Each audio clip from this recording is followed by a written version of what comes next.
اور یہی ان کا خاصہ ہے کہ اسلام اپنے ماننے والوں کو صرف عبادات نہیں سکھاتا. دین صرف اس چیز کا نام نہیں کہ آپ نے 5 وقت کی نماز ادا کر لی، سال میں روزے رکھ لیے، بیت اللہ کا طواف کر لیا اور بس نہیں. یقیناً یہ عبادات فرض کی حیثیت رکھتی ہیں، لیکن اسلام اپنے ماننے والے مسلمان کو انسانیت بھی سکھاتا ہے. وہ اس کو ایک اچھا انسان بننا سکھاتا ہے. ایک مسلمان وہ ہوتا ہے جس کے دل میں انسانیت کا درد ہوتا ہے، جو اپنے بھائی کی تکلیف کو محسوس کرتا ہے اور اس کی دکھ درد میں اور اس کی تکلیف میں، مصیبت میں اس کے کام آتا ہے. یہ تو سودی نظام نے ہمیں اتنا خود غرض بنا دیا کہ کسی کے کام آنا تو کجا، ہم کسی کے درد کو بھی محسوس نہیں کر سکتے.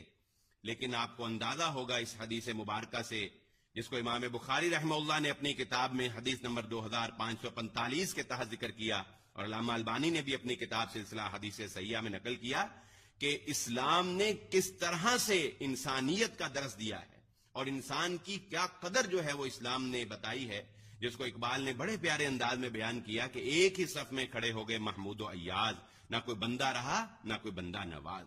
اللہ کے نبی صلی اللہ علیہ وآلہ وسلم نے ارشاد فرمایا کہ تمہارے غلام، تمہارے ملازمین جو ہیں یہ تمہارے بھائی ہیں. جعلہم اللہ تحت ایدیکم، اللہ نے ان کو تمہارے ماتحت بنایا ہے. فمن کان اخوہ تحت یدیہ، اگر تمہارا، یعنی آپ اندازہ کریں الفاظ کتنے پیارے استعمال ہو رہے. فرمایا اگر تمہارا کوئی بھائی، یہ نہیں فرمایا اگر تمہارا کوئی ملازم یا تمہارا کوئی غلام، فرمایا اگر تمہارا کوئی بھائی تحت یدیہ، اگر تمہارے ہاتھ کے نیچے آ گیا ہے، یعنی تمہارے ماتحت آ گیا ہے، تمہارا ملازم بن گیا ہے. یہ نہ سمجھو کہ تم اب کوئی ایسے انسان بن گئے ہو کہ وہ کوئی نعوذ باللہ وہ کوئی ہیچ ہے، وہ کوئی نیچ ہے اور تم پتہ نہیں کیا کمال کے سرخاب کے پر تم کو لگ گئے ہیں. نہیں، فرمایا فمن کان اخو، تمہارا بھائی ہے، کیا کرنا ہے؟ فَلْيُطْعِمْهُ مِمَّا يَأْكُلُ، جیسا کھانا تم خود کھاتے ہو ویسا اس کو کھلاؤ. اللہ اکبر. اور فرمایا وَلْيُلْبِسْهُ مِمَّا يَلْبَسُ، اور جو تم خود پہنتے ہو چاہیے کہ اس کو بھی ویسا ہی لباس پہناؤ. اس حدیث کو سن کے آپ اندازہ لگا سکتے ہیں کہ ہم اپنے گھروں میں کام کرنے والے ملازمین کے ساتھ کیسا سلوک کرتے ہیں، اور ہم اپنے ہاں جس کو ملازم رکھتے ہیں اس کے ساتھ ہمارا رویہ کیسا ہوتا ہے. اللہ کے نبی صلی اللہ علیہ وسلم نے فرمایا، اس حدیث کے اگلے الفاظ کیا ہیں؟ فرمایا وَلَا تُكَلِّفُوهُمْ مَا يَغْلِبُهُمْ، اس کو کوئی ایسا کام نہ دو جو وہ بیچارہ کر نہ سکتا ہو، اس کے لیے دشوار ہو. اس پر ایسا بوجھ نہ ڈالو جو کام اس کے لیے کرنا مشکل ہو جائے.